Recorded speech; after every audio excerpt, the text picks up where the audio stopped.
Le délégué général, en tout cas, n'a pas attendu 2015 pour s'intéresser à la cause, puisqu'en 2013 déjà, nous organisions au sein de l'institution une rencontre avec des jeunes qui a été baptisée à l'époque. Quand la série parle aux jeunes, les jeunes nous parlent du monde. C'était à ce moment un peu particulier où on a semblé découvrir qu'il y avait des jeunes qui avaient quitté la Belgique pour tenter de rallier la Syrie, la Jordanie, certains l'Irak, et que subitement on avait le sentiment que c'était un moment tout à fait particulier, et ça l'était très certainement, de la vie en société dans notre pays, immédiatement récupéré d'ailleurs par aussi bien le monde politique que par le monde médiatique, et de nouveau pas toujours de manière très avertie. À l'époque, l'idée était de réintroduire la parole des jeunes dans le débat qui les concernait au premier chef, dont ils étaient pourtant les grands exclus, les grands abandonnés une fois de plus. Leur parole n'était pas considérée comme étant intéressante ou légitime dans un débat qui pourtant nous a montré à l'époque qu'il aurait depuis le début vraiment mérité d'être vraiment au cœur d'une réflexion avec les jeunes et non pas en mettant les jeunes de côté. Alors aujourd'hui évidemment vous imaginez bien que au départ, on a pensé, il y a quelques semaines, quand on a préparé, commencé à travailler sur cette question plus précise, de réunir voilà, quelques personnes du monde de l'enseignement, ou en tout cas des gens proches des jeunes, pour évoquer cette question. On parlait au départ de réunir 20 personnes, vous êtes 160 aujourd'hui dans la salle.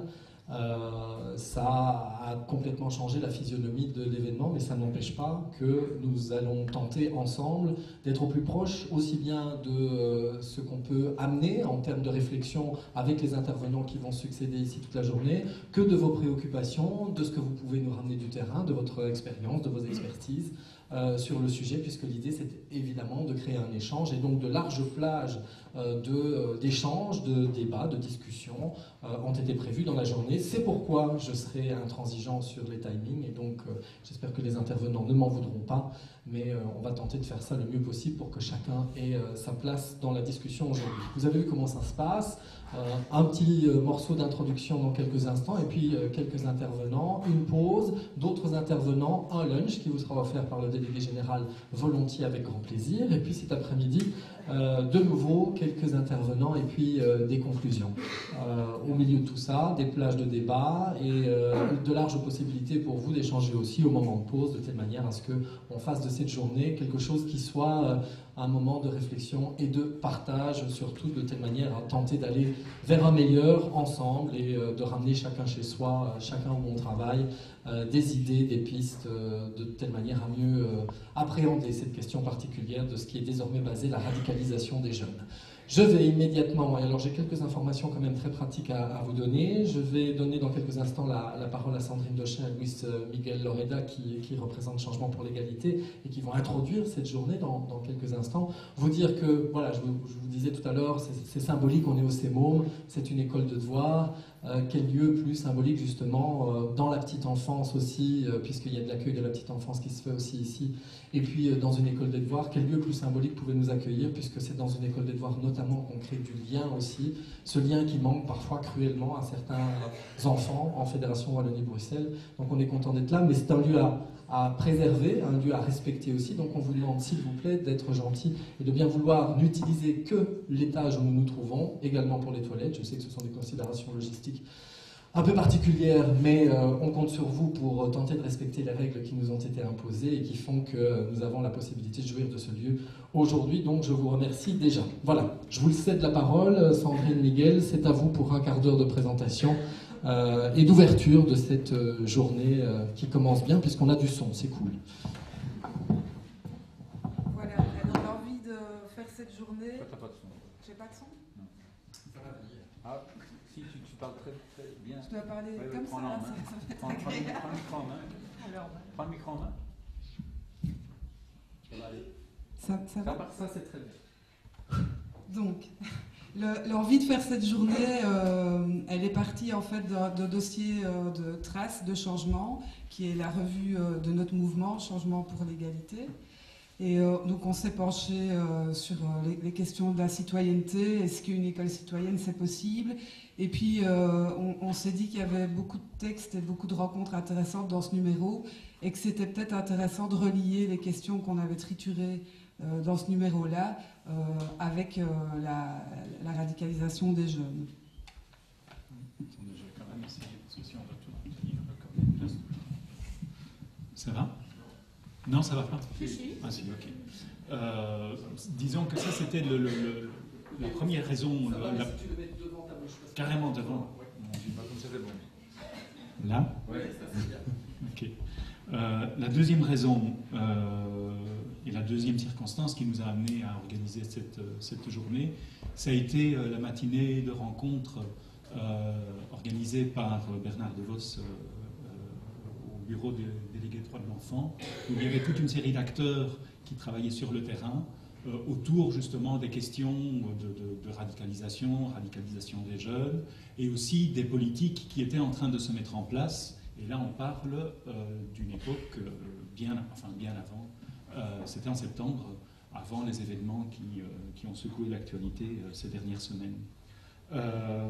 Et donc, nous avons commencé à réfléchir cela avec CG et avec les services de Bernard DeVos et Bernard DeVos bien avant. Ce qui veut dire que le décalage peut-être que vous allez pouvoir ressentir entre ce que nous proposons et peut-être ce que nous inspire aujourd'hui l'urgence et la tournure dramatique que prennent parfois certains événements est peut-être réel.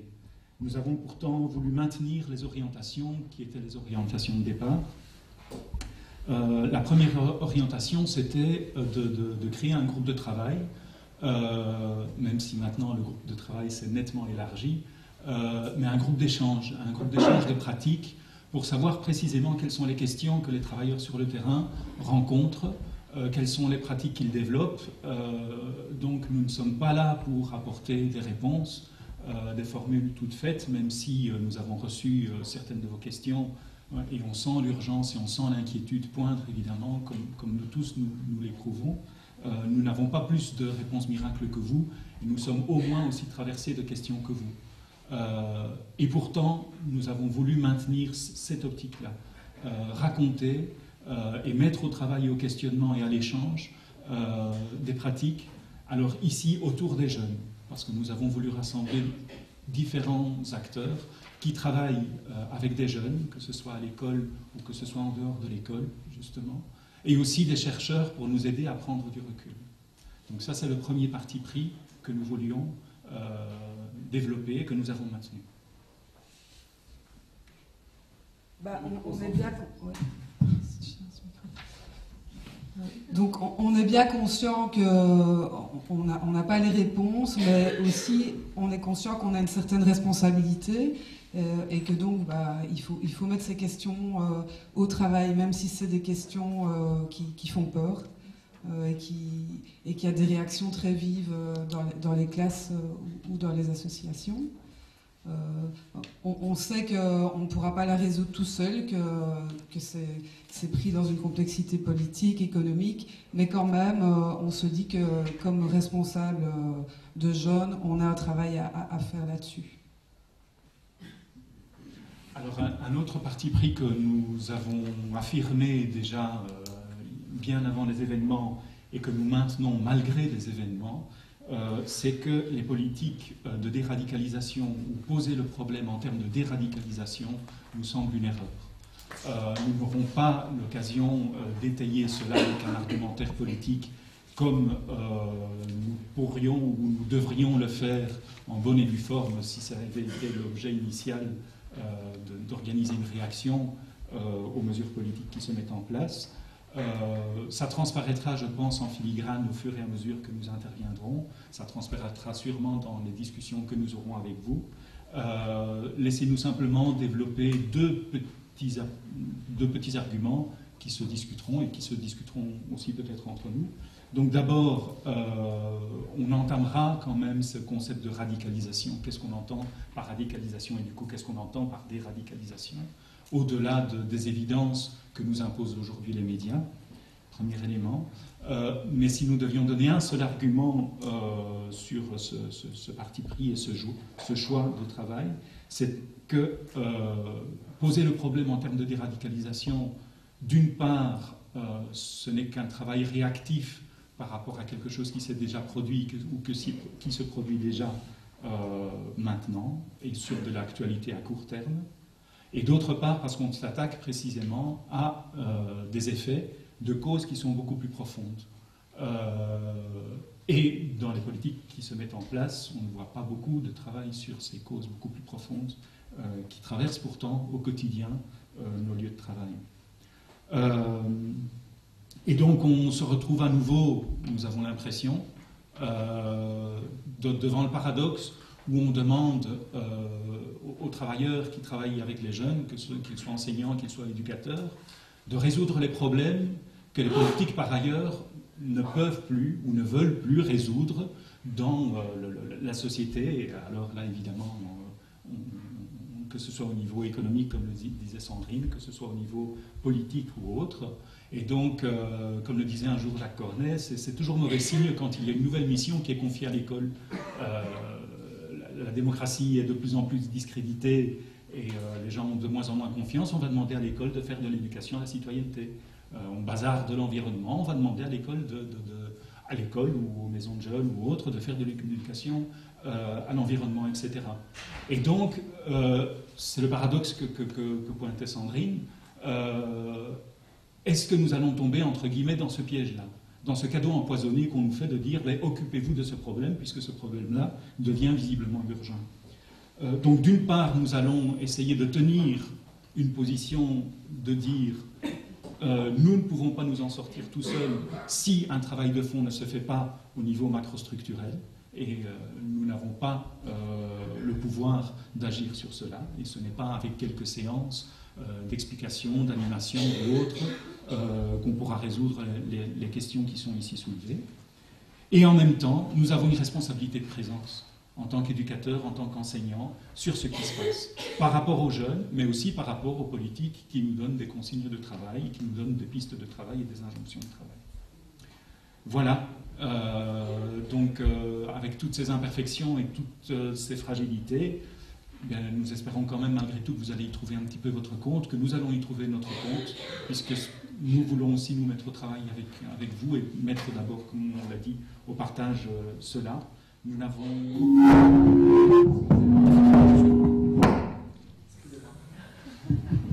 Ça continue à marcher quand même. Donc nous n'avons aucune leçon à donner, aucune valeur d'exemplarité quand nous allons raconter ce que nous faisons. C'est pas du tout pour dire voilà c'est comme ça qu'il faut faire. C'est simplement comme ça que nous essayons de construire le problème et nous voulons le mettre au travail avec vous. Et l'idée, à terme, c'est peut-être de lancer une dynamique. Alors ici, peut-être nous sommes très nombreux, mais peut-être précisément parce que les problèmes et les questions que les jeunes soulèvent à travers toute une série de problèmes, entre guillemets, qui apparaissent sur nos lieux de travail, méritent la peine d'être travaillés autrement que le temps d'une matinée ou autrement le temps qu'une animation en classe ou en maison de jeunes. Nous aurions peut-être quelques-uns l'envie de poursuivre cette dynamique d'échange et de réflexion sur ce que nous vivons et sur ce que nous élaborons au boulot. J'ai aussi quelques aspects pratiques concernant justement les suites qu'on pourrait donner au travail d'aujourd'hui et au travail qui restera à faire. Dans votre FARD, vous avez reçu une feuille qui vous propose une petite évaluation des détails pratiques, mais aussi il y a un endroit où vous pouvez, si vous avez envie de continuer le travail, inscrire sous quelle forme vous voudriez le faire et vos coordonnées pour qu'on puisse vous recontacter pour éventuellement une suite. Et puis cette feuille d'évaluation, on vous demande de la mettre dans une boîte en bois qui sera sur la table à l'accueil. Et alors, je dois aussi vous parler, on ne sait jamais, de la sortie de secours. Et donc, c'est la porte blanche en dessous de la flèche verte. Il suffit de la pousser et de descendre. Et en dessous, il y a une petite boîte avec une petite vitre, on pète la petite vitre, on prend la petite clé et on est sauvé. Voilà. Et alors aussi, au début, on s'était dit qu'on ne serait pas aussi nombreux, et donc CG voulait offrir un trace à chaque participant, mais là, on est trop. Et donc, ce qu'on vous propose, c'est, si vous nous envoyez un mail, on vous envoie gratuitement la version PDF. Voilà. Je vous souhaite une bonne journée de travail.